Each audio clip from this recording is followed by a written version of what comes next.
Is this church or what? At least I didn't fart or anything. No. Not that church stops that either. Well, there's so much you can do with the human body.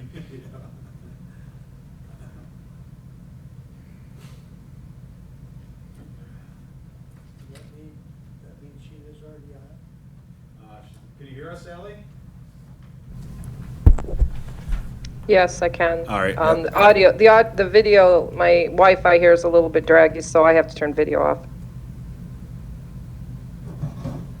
Okay, it is 1:30. It is 1:30. We will call the meeting to order. Certification of open meeting law requirements have been met. I need a motion to adopt the agenda, a 9-item agenda. I'll move to adopt the agenda. Moved by Tim. Is there a second? Sally, you're the only other person present. I second. Okay. By default. And a motion to adopt the prior meeting minutes from 2/17/21. What? You didn't vote on it. Oh, sorry. All those in favor signify by saying aye. Aye. Aye. Opposed? Adopted agenda. Adoption of prior meeting minutes from 2/17/21. I'll move to adopt. I'll second it. All those in favor signify by saying aye. Aye. Aye. Opposed, same sign. Minutes are adopted. Public comment period. If you have a comment that you want for the Law Enforcement Committee, the number is 715-538-1770. Nobody in here that wants to public comment? Nobody?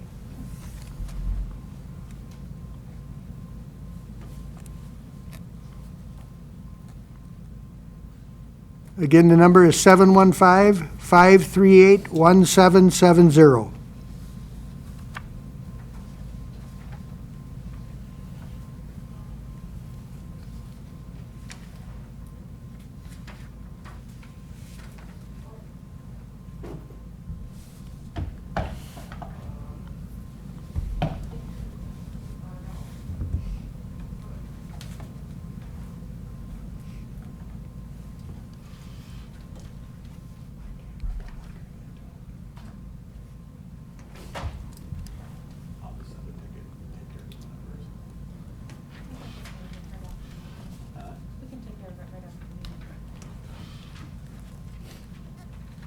For the final time, anyone wanting to make a public comment, call 715-538-1770.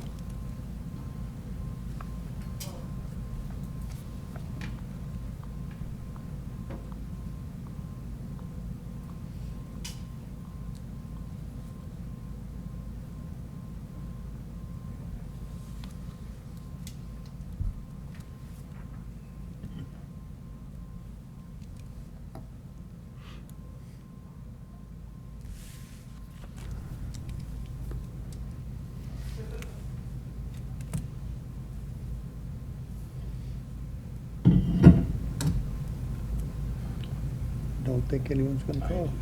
I hear a lot of silence. Okay, so we can move on to item number 6, Next Generation 911. I'd ask that we just postpone that for just a few minutes. We got to wait for Tim Robertson to get down Okay. here, and then we go into the number 7 then. Do the number 7 before he Yeah. comes, okay. Discussion and possible action on monthly department and jail activities and concerns. Questions regarding monthly vouchers. All right. I have none, None. since you brought it up. And then once you're done with the vouchers, I see Tim just came in, if we can go back to that. Okay. I do have one question though, that we talked about last time with the Trempealeau County Healthcare Center. Have you had any more discussion with them or talked to Corp Council? Yes, I have that as part of my update a little bit. Okay, a all little right, bit. that's good then.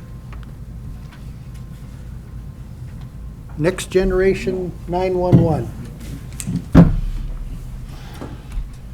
So, I don't know a lot about this project, but the Next Generation 911 basically is the evolution of 911 from landline to current technology. And it's going to involve equipment and training and grants. And so Tim Robertson and Carmen are here to speak about it, and maybe you want to give an update of what Next Gen 911 is first and then talk about the process. Then I'm going to turn over Next Gen 911. Do you want to explain it, or do you want me to explain it? It's basically a group of standards that is come down the pipe, and they've been developing for over 15 years. And it isn't live yet, but Next Gen 911 compatible equipment and software is currently in the marketplace. The reason this is coming up now is because the logger system that we have is, are we having failing issues with it in addition to the fact it's not compatible with ProQA?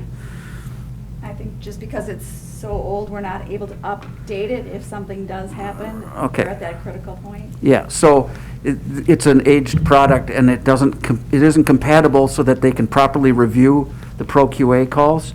And one of the key features of ProQA is the auditability, so that your medical advisor can review to make sure you're following all the guidelines, and it helps with training the staff and keeping us safe from lawsuits and all the other kind of shenanigans. So a logging device is a requirement, and it may as well be Next Gen 911. But since you're going to be picking up the that coop of chickens in there from dispatch and moving them to a new location, it's an excellent opportunity to look at the entire needs of the operation. They have Next Gen 911 is coming down the pipe, and we're not ready in multiple phases. Your controlling system is what, Vesta? Yes. And can you explain what Vesta does? I'd let you do that instead of me. Vesta is basically our phone system, and it doesn't look like a phone at all. It looks like a computer screen, and we all have headsets. Well, all the calls come in through Vesta, whether it be 911 or administrative calls or just non-emergency calls from the public. Those calls are all recorded, and also when the calls come up, it tells us the phone number of the person that's calling, and then it goes right into the mapping. So if it is a 911 cell call, it should go right to a phase 2, and then we're able to tell where that caller is from. If it's a landline, we get the customer name, we get the address, and we get the location of the caller, as well as the phone number. So all those things are working together. They all have to be recorded, but it's very complicated because it goes from phone call to mapping to our CAD to our logger, and then before we can even push it out to whoever we need to push it out to, whether it be EMS, fire, or law enforcement. Now, is your radio system tied to that same panel when you No. control that? So that's a separate system? Yes. Is Vesta Next Gen 911 compatible? Yes and no. Not the version we got. Well, there's a module that has to be purchased in order to be compatible with Next Gen 911. But according to CenturyLink, they stated that Motorola now owns Vesta, and we are due for an upgrade anyway. Okay. And any other systems that will have to be upgraded to be compatible with Next Gen 911? There'll be everything. will The be radio, tied in the together. radio interface is currently, The radio isn't tied into Next Gen 911. okay? But that also would, because of the infrastructure and how old everything is, it will need an upgrade as well. Okay. So one of the things I wanted to stress to this board is that for the next 22 months, your IT department is going to be at its very limits trying to get the things done that we're going to get done. And right now, the ProQA project and the mapping project is still planned to get completed. And there's a few smaller projects that we'll be working on, but for the most part, it's going to be all Justice Center all the time.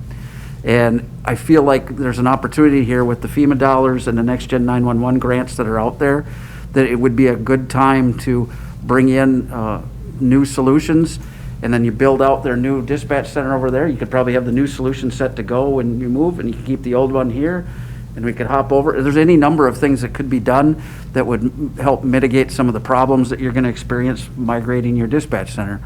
And then you could solve the next-gen 911 problem at the same time. But without an IT department to participate in the process, because we're swamped, this is one of those things that my committee, the property committee, asked me to look into. Are there ways we can reduce some of our load? And I feel like this is such a complicated and specialized field, we'd be well served to seek a grant and include in the grant consulting services. So don't just depend on your in-house help to get it done. Go through a vendor that can actually help you with all the elements of the project, step Carmen through the various phases and build a project plan and get something in place so that we properly use the grant dollars that are provided.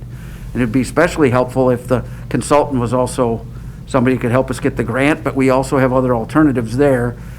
Brett, you've looked into whether or not Integrity might be able to help us secure the grant, but they haven't answered Yes. yet, right? They have answered. Okay. And they are well-versed in that type of grant writing, she says. And she says they're waiting for grant opportunities to open up, is what she says. So they're apparently watching it. I Because think we've been getting alerts that they're coming, right? Yeah, I think we'd be, Integrity Group has done well for us, in my opinion, and I think we'd be wise to involve them in this process as well. I think we could benefit greatly from them. So she responded back. I did copy you on the email just a few minutes before I came down here. That is a service that they could provide. Again, we would look for grants where the grant writer fees would be written right in as part of the grant. So,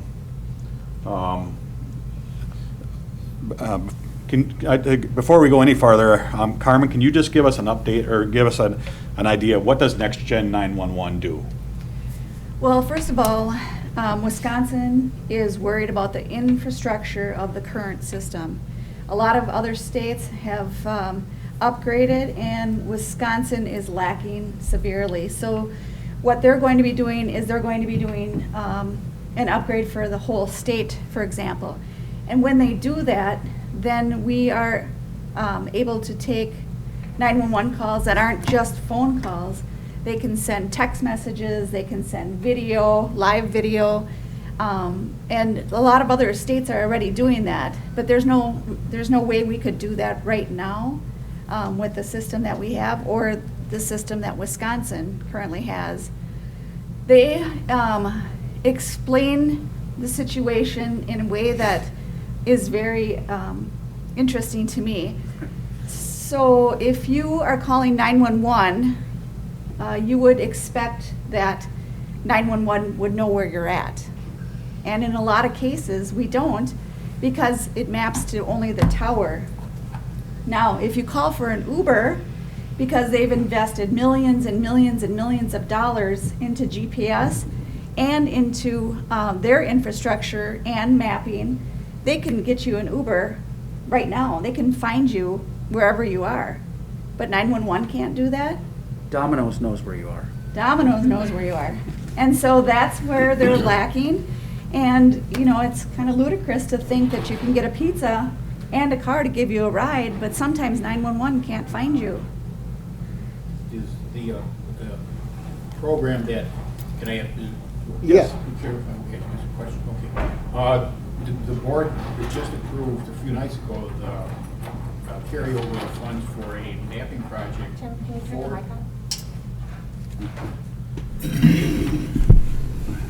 on? Just a few nights ago, the board approved the carryover of funds for a mapping project that would assist dispatch center.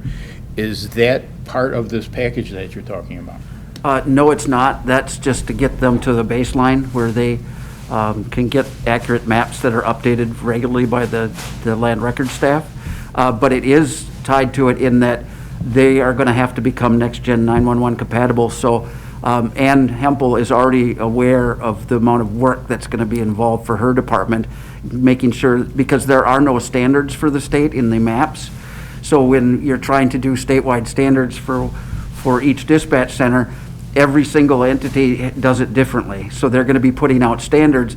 And some of the standards they were talking about in that meeting that I attended, just in the first hour, I heard several things that are like, well, that's That's beyond the normal, so that's going to be a lot of work for Ann's team. So this has impacts that ripple across multiple departments. My concern here is not, I'm not sure what you all are asking for one thing.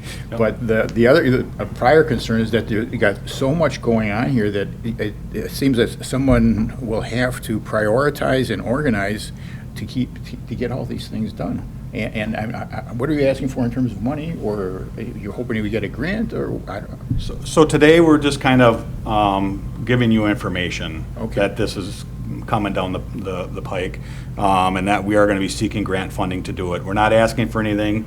I would suspect in April, there could possibly be a resolution tied to the project. We don't know yet.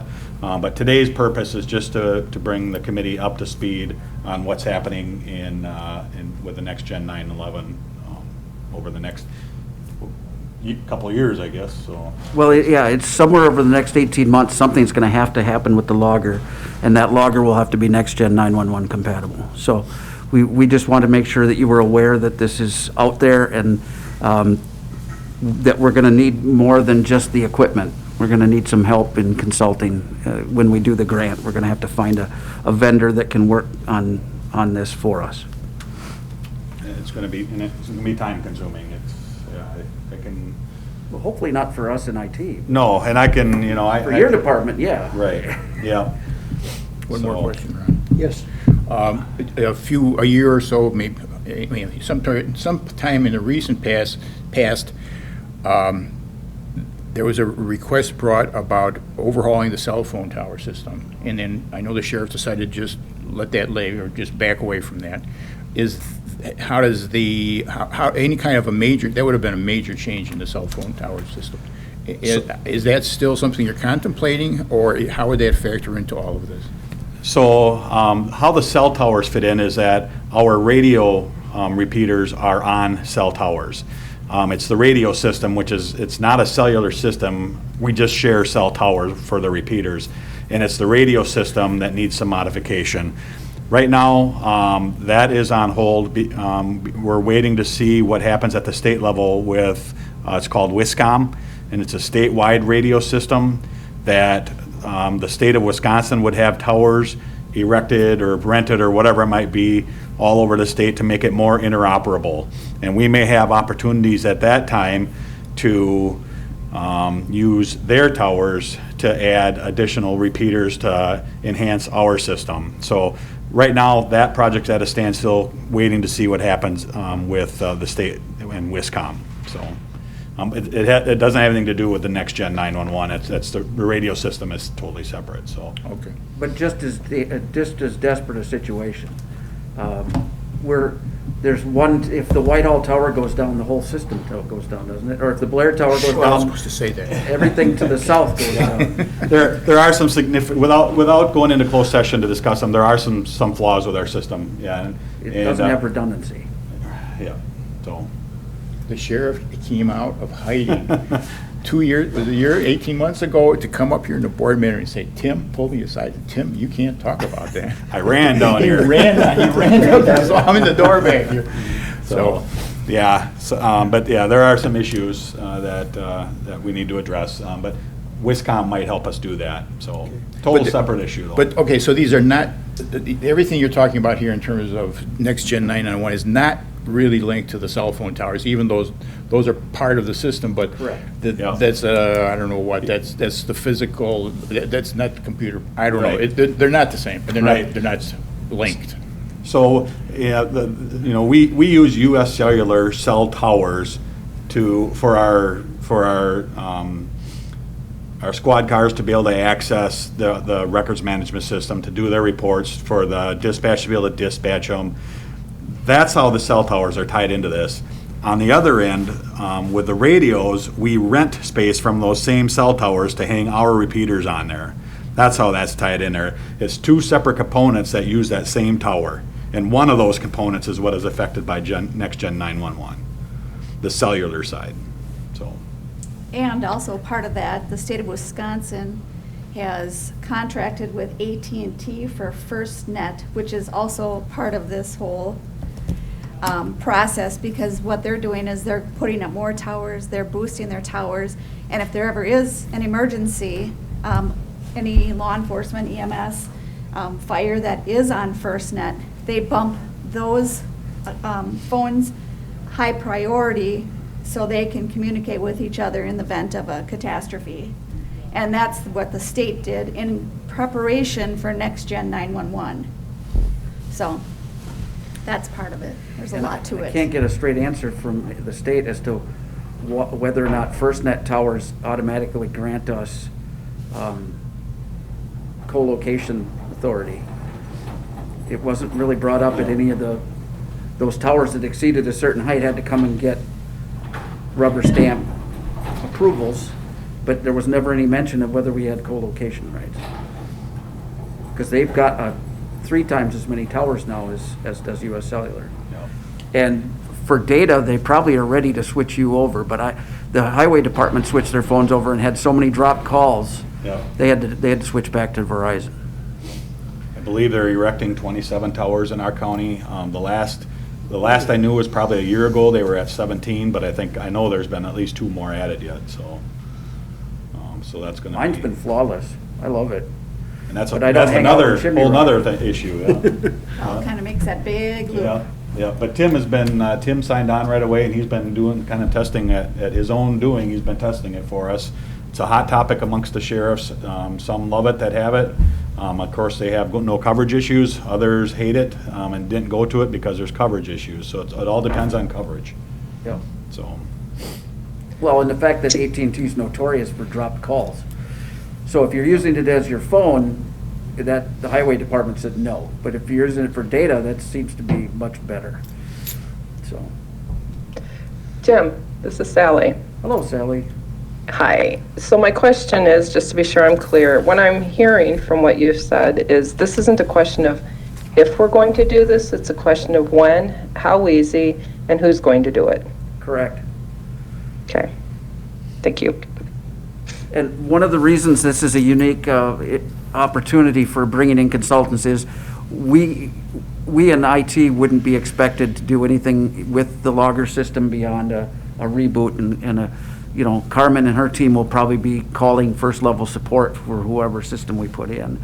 We might be involved in it, but it wouldn't be something that we'd have they wouldn't ask us to run around in it and modify it. So it's not a system that we have to be fully familiar with. We just have to know where it is and how it plugs in and how to get it through our network.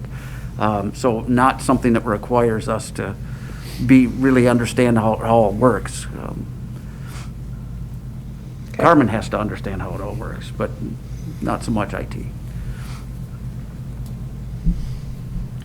I think if we look at this last 15 minutes as informational, I'm okay. Yeah. And I'm glad Sally asked that question, because again, you've given us a lot of information, but I think I'm starting to prioritize what Yeah. you need and want. And I couldn't even begin to estimate what the cost of the equipment is going to be. Maybe Tim can, I don't know, but we're really early in this yet. So, but it's going to take somebody and some time to sit down and go through all that and come up with that number, I think. I would like to verify with Carmen if her thoughts on the ProQA interface piece of it. Do you think we can have a successful ProQA implementation without the logger updated yet? I do, but I don't see it long-term. Okay. Just because there's little glitches here and there that I notice when I go back and try to find something, I might only catch a little bit of it, whether it be radio traffic or phone conversation. Some of it's getting cut off, and that's even going way into the background files. And so I think that because there are no upgrades, is that what I understand, Renee? I mean, I don't think that this company they've never reached out to us. They do have upgrades, but they're not compatible with ProQA. They're a logger that is not compatible Right. with an interface. I should ask, does the committee know what we're talking about when we talk about data logger? If there's any questions as to what that does? You could run over that. Yeah, Repeat the idea. I think that'd be a good idea. Carmen, if you want to tell us what the data logger does. So any call that comes in, no matter what kind of call it is, it's being recorded. And we are bound by state statute to keep those as a record retention for an amount of time. I think it's 10 years, actually. That's what the 911 calls are. Carol can correct me if I'm wrong on that. So anytime we were to need one of those calls, whether it be from last year or last week, we have to go back into the logger to retrieve those if it's requested for a public record or a court case or something like that. And that's what it's going on to that logger, that digital logger that he's talking about. Plus all the radio traffic, all of the traffic for law enforcement, EMS, fire department. That also is being recorded 24 hours a day for us to go back and look at if we need it for something. So you'd have a huge mass of information just on a routine basis, even without some sort of crisis or something like that. Is the program you're talking about, is it simply stored as a mass of information, or does somebody sort that out, or create a directory or something like that, or what? This might be a question for Tim on how the storage works. Well, each one of the calls gets its own file. And then does it associate the radio traffic with each call, or is that all separated out and you have to track each down? That's all separated on each channel, so to speak. And each dispatch center has their own as well for phone and radio. So it then from there breaks it down into what are you looking for, what's the date, and what do you need. So it takes a long time to find that on the current one that we have. It's a lot of searching, and it takes forever to find it. I think Jenny in Records can attest to that.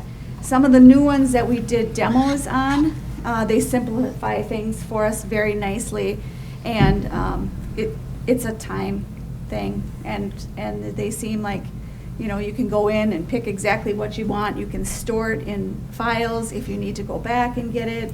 You know, the sheriff can access it from his office easily, you know, if he needs to look at something or hear something. And also the jail phones too are on that logger because those conversations are recorded from certain phones. Yeah. So a lot of times you'll need to look those up, or it'll be part of a threat, for example, or intimidation of somebody that somebody's making plans in the jail, and then we have to go in and try to find those calls. So it's all a big system that's broken down between where are these calls coming from, or where is this radio transmission coming from, and then we have to search for it. And there is a data limit. I believe after so much time it falls off if it's not saved. It's not permanently saved for certain things, but I think that's what you're asking is. Well, I'm just asking for trying to find some system of organization, because I could see if you're logging all that information on a 24-hour basis, it's a monumental amount of information. And I think the new ones that we demoed all are stored on the cloud. In addition That's pretty to- much where they're going, Yeah. yeah. So then it's. We don't have to worry about it failing and not being redundant, and we can pull backups. Ease of use is a critical component because you do a lot of quality assurance for Carmen, for her own staff, for Brett when he has a major incident, or any of the outlying public safety agencies if they had a major incident. Figuring out where you went right and where you went wrong is a key component to a good dispatch center. And then when you add in the medical piece with ProQA, you absolutely have to have quality assurance so you can go back and look at different things and maybe adjust your cards and your procedures accordingly with your medical advisor's consent. And this also becomes evidentiary value as well. Calls between callers and dispatch, or suspects and dispatch that come over that system, or radio traffic, all becomes part of a criminal investigation many times as well. So. And then, so getting back to Next Gen 911, not only is it going to be voice calls, but it's going to be video capability as well, video call and text messaging stuff, right, Carmen? Yes, yep. And also some of the new equipment that is coming for the radio portion of it, which is in preparation, the phone portion of it. So when you're getting all of your call information and they're talking to you, the new equipment, it transcribes for you right on your screen. So for instance, if someone said their name was John and you're trying to figure out what's exactly going on and you forget what his first name was, it would be right there transcribed for you. And then it also picks out keywords like knife and gun and drugs and blood and things like that, and those words are highlighted. So it is going to help the dispatcher without having to ask several times, you know, because they can spit everything out in 3 seconds, you know, and that's a lot of information to process. So the new equipment on Next Gen, it actually transcribes it for you right on your screen as you're taking the call. So their conversation.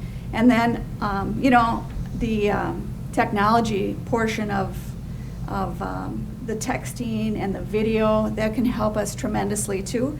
And a lot of times, and they're finding that a lot of the younger generation, they don't call. They don't use the phone to call. They send text messages and they send videos, and that's what they want to use, and that's what they're going to use, and they're going to be the ones dictating that down the road.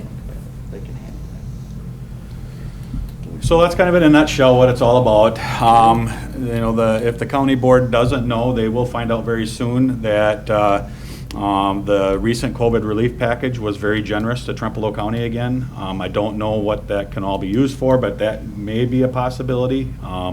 Again, we will search rigorously for grants to help us go through with this. We just want to provide information today, so. Okay. You got a lot of it. Yeah, now to remember it all. But I want to thank the sheriff and everyone for keeping the committee so well informed about what is going on in the various departments and what your prospective plans are. I certainly appreciate that preview. Thank you. You got. So then the next thing, we're going to let Carmen continue to talk here. As we continue with technology, we kind of hinted at ProQA, and that is a medical response or dispatch software that the county is moving towards, or has. We have it, and Carmen is going to update the committee on that, and you know, Tim and Renee may have some input here as well. So we've been using the medical priority dispatch system for many, many years, probably 15 years. And what that is if somebody calls us and they say that they're having chest pain, we have a card system that we flip and it says chest pain. From that, we ask questions regarding the chest pain. And then from there, we determine how we're going to send that out to our EMS crews and our ambulances. And it also tells us what to tell the patient.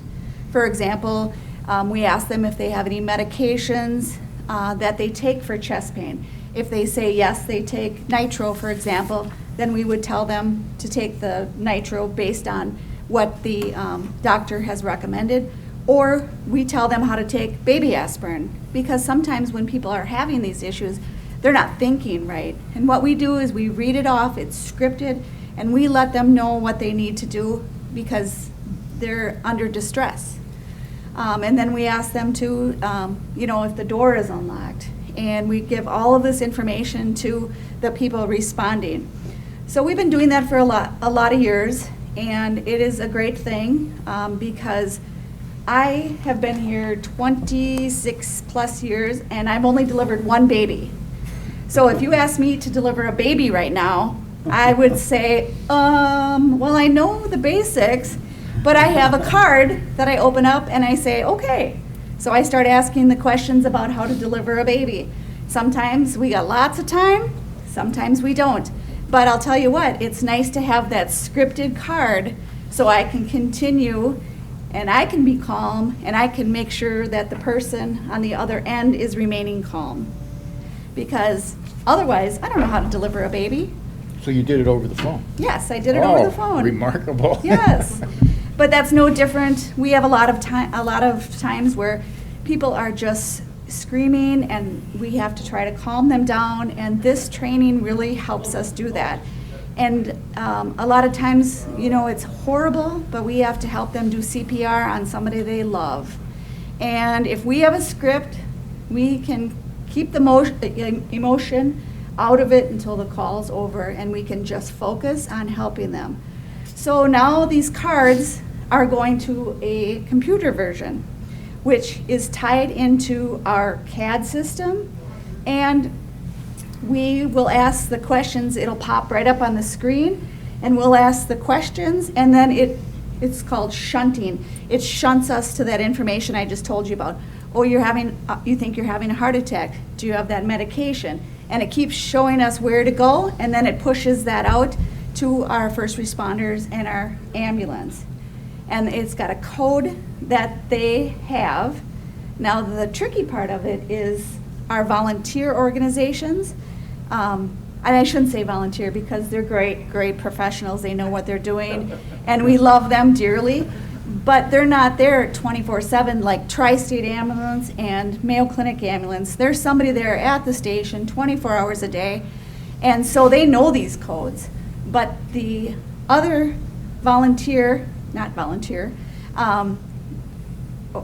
ambulance services, they'll need to get a little more efficient with these codes because these are what will be coming through. And these also go to our I Am Responding, which is another program that we use that ties us in. And what I Am Responding is if I'm sending out a call that somebody's having a heart attack, the firemen or the EMS or the first responders, they get a message on their phone, and they can set it up to be just like a pager, so it goes off just like a pager.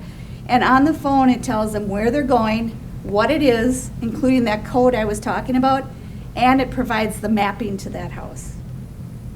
So again, this is a huge system that's going to be doing so many nice things to make sure that nobody's missed in the equation. This was paid for last year, Tim? Or the year before? This ProQA software. It sounds familiar, so I think we Yes. paid for it. Last year. So now we are implementing that. And actually, next week, we have our stakeholder and kickoff sessions, which will be basically just talking about it, giving the overviews, all the objectives. And we also have a medical director, and he will approve this, all of these cards, every single one of them, he will have to approve. So he'll have to decide, for instance, if we're gonna do the Narcan one for somebody that overdoses. We're gonna have to decide if there's a CPR change, if he's gonna put his stamp of approval on it. So it's not just coming from us, our medical director will guide us.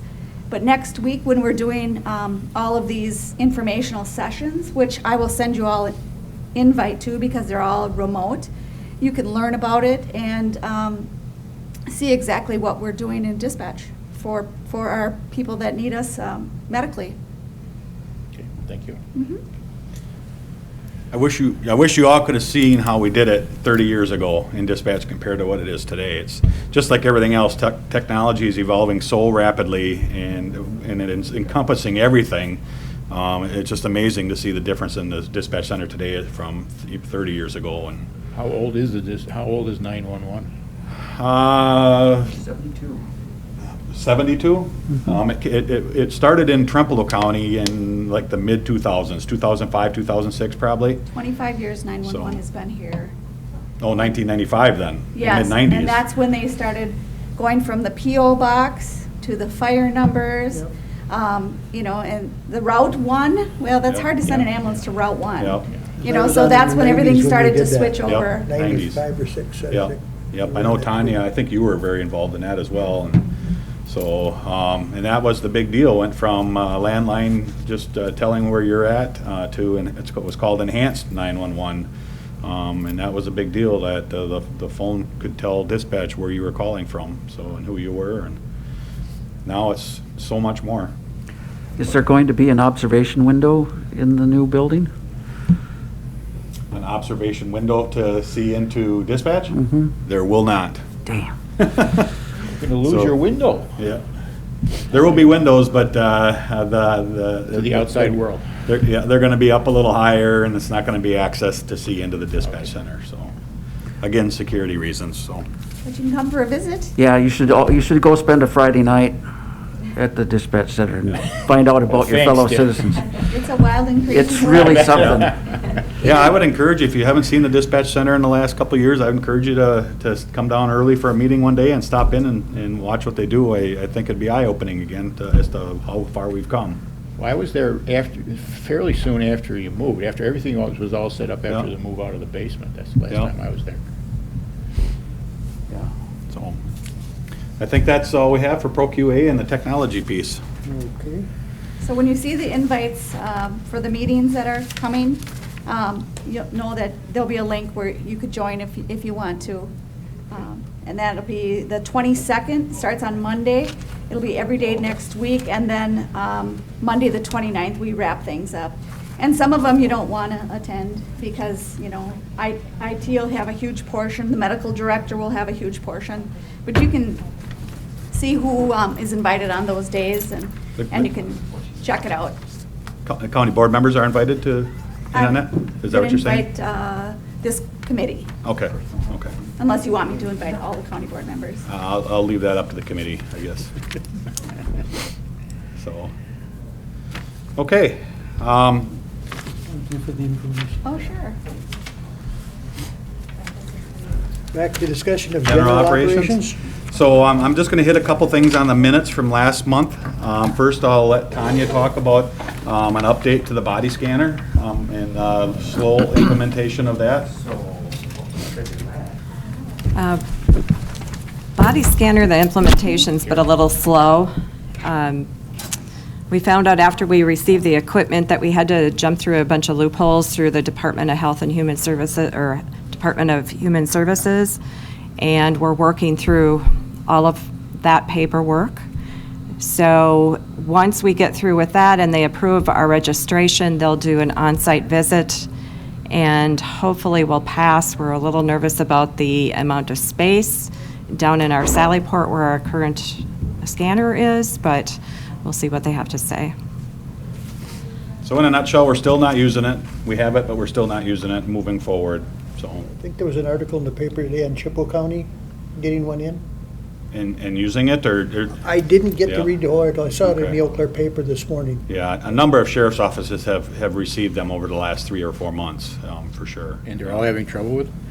Only those that bought the Tech 84, the model we have. There are other models, but the model we have is the one that they're having heartburn with, so, It's a newer model. I don't know if that's creating the issues. yeah. So, just an update on the minutes. Last month, we talked about the prisons not accepting inmates again and then perhaps not even paying us to hold. Just a little update that they are accepting prisons or inmates again with some limitations. And I say numbers per month is the limitations, but they will soon be at 100 inmates per month. On a normal day or a normal time, it was 120 per month. So we'll be getting back to close to normal anyway. And we were encouraged to continue billing, even if the word is that they're not going to pay for housing. We were encouraged to continue billing because there is legislation to fund that, to allow them to keep paying for us housing their inmates. So just an update on that. And we also talked about that we are still having at that time quarantine or isolate prisoners for 14 days. That has now been changed to 10 days with the health and guidance from our health department and the CDC. So isolation periods have dropped a little bit for our inmates up there, which is a very, very good thing. So today now, our numbers in the jail are we have 35 in custody today. 9 of them are in Clark County. 4 of them are on the electronic monitoring. And 1 is sitting our time in another county for their reasons. It's not something we're paying for. It's called non-contract out of county. So that's as of today. For the month of February, the averages of those numbers were 32 total, where today we're at 35, but it was the month of February is 32 average. We averaged 10 inmates in Clark County. We averaged 5 on electronic monitoring and 2 out of county for non-contract purposes. So it's creeped up just a little bit since last month. As far as some of the issues in the jail, in the month of February, we had 4 that were on suicide watch, 2 that were COVID symptomatic. We had 59 medical observations, and that's compared to 35 in January.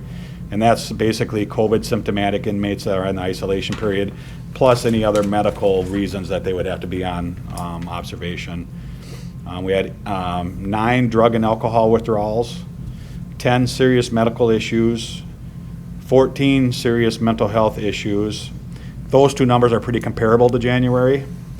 And then we had 3 disorderly or threatening behavior issues up there, which is down significantly from January. We were able to release 2 inmates that were very labor intensive, so they are no longer in our custody, so that has helped a lot. A little bit of an update on the healthcare center contracts that we mentioned last month. We did have a virtual meeting with Jerry and the medical staff out there yesterday. I did let Jerry know back in early February that we did receive the letter from the Department of Corrections of some compliance issues with medical and mental health. And due to, number one, the letter that came, of course, but probably more importantly, COVID numbers are down and they are able to more closely or they're able to deal with it a little easier out there. We are getting back to very close to the contract language, and the month of February was much better than it has been. And after our conversation with the healthcare center yesterday, I'm confident that we will be getting the full benefit of the contract soon, if it isn't already happening. So it is moving in a positive direction. So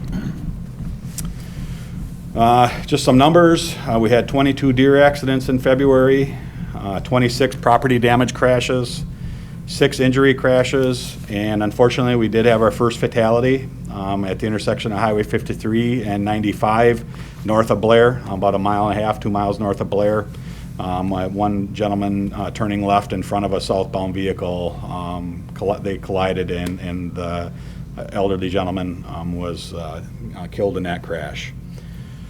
We've had 10 drug cases opened up in the month of February, including marijuana, methamphetamine, amphetamine, and heroin. Pretty typical. We investigated 1 burglary, 3 thefts, and 3 drunk driving arrests occurred in the month of February. Just a couple things on our hiring process. Last month, this committee approved 2 additional positions in the jail. Since that happened, we terminated 1 employee up there, and we learned of the resignation, the pending resignation of another employee that'll happen the end of the month. So we are in the midst of basically hiring 4 people up in the jail right now. We are doing backgrounds on 3. We are also doing a background check on a prospective dispatcher, and we will be starting a background investigation for the front door security position that's been vacant since late last year.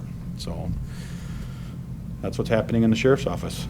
Tanya, anything to add? No, said it all. But So- I guess I can add. All right. So that's all I have for the general operations of the sheriff's office. Okay. Ron, I have a couple questions for the sheriff and Tanya. Let's see, you mentioned 4 vacancies in the jail. We just heard from a gentleman, 2, 3, at the full board meeting, that the gentleman from Carlson Detman, who's going to be doing the wage study, he had long-term trends, some charts and things like that. He was talking about the blue-collar, shortage of blue-collar workers. I was wondering,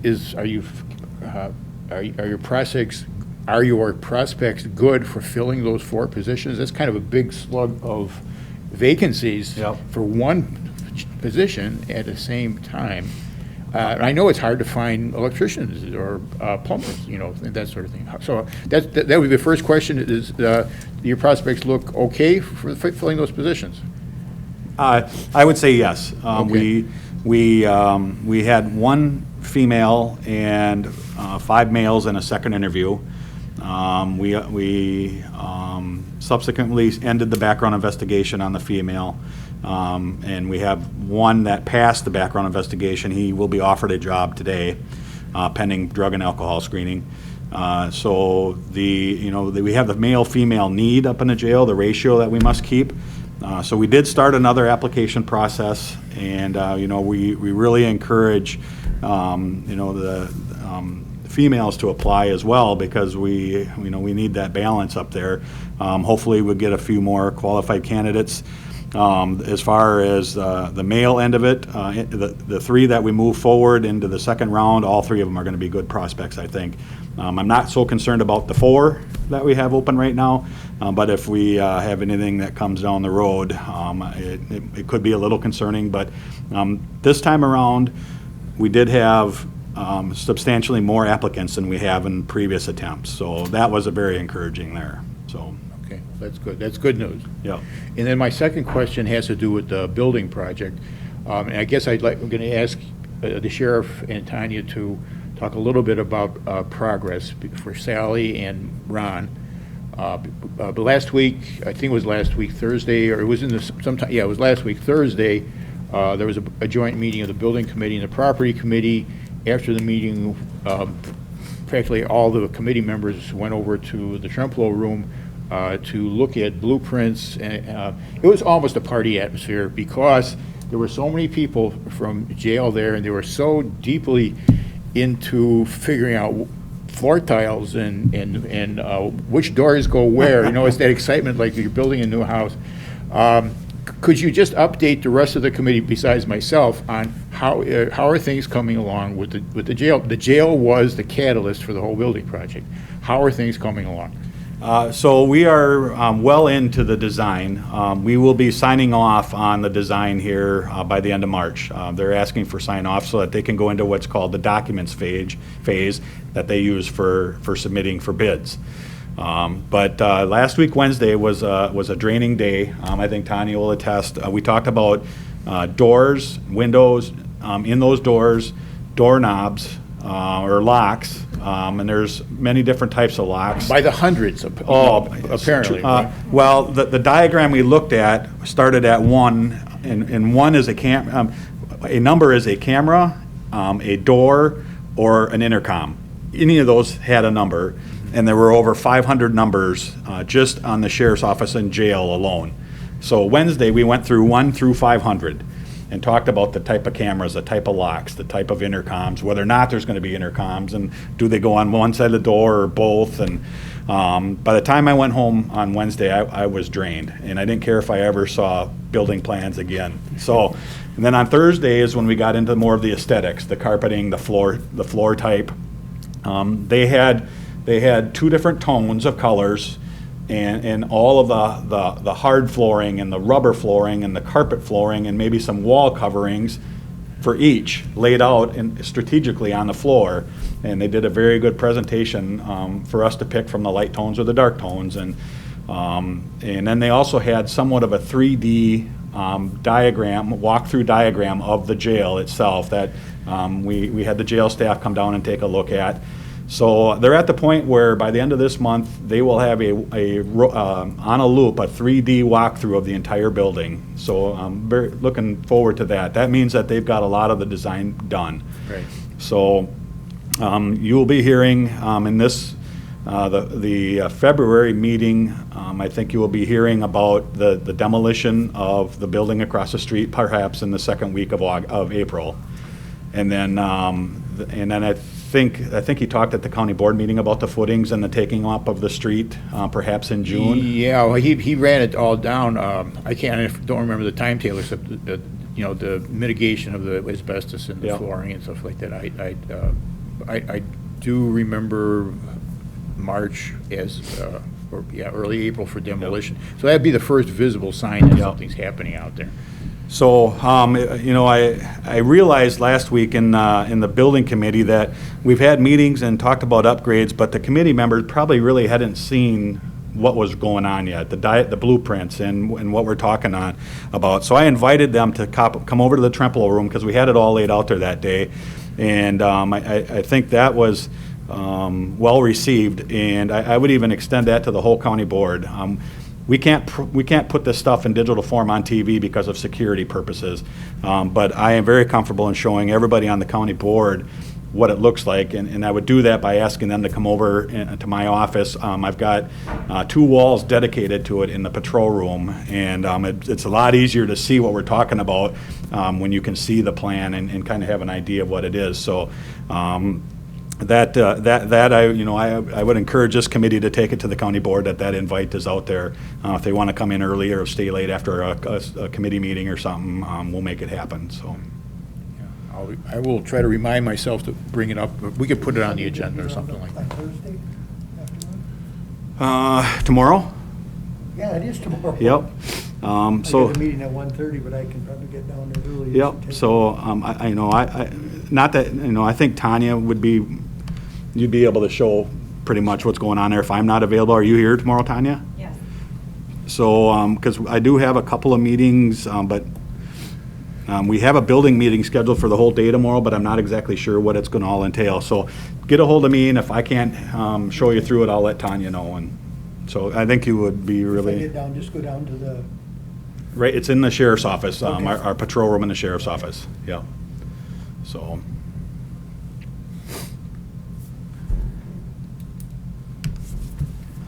I have nothing else. Nothing else.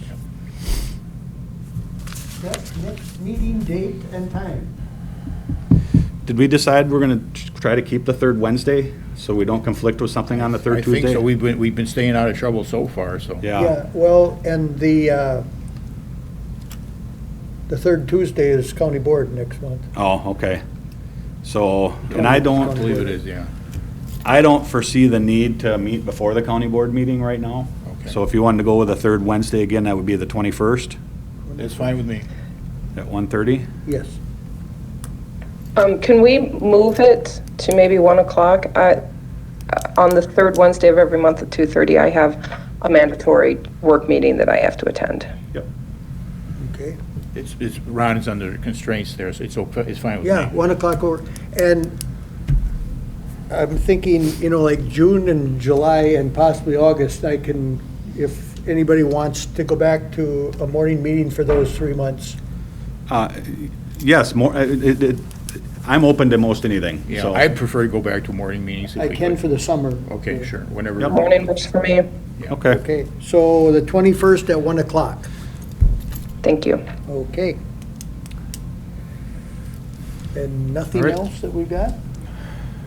Thank you, Sally. Meeting adjourned you. at 2:27.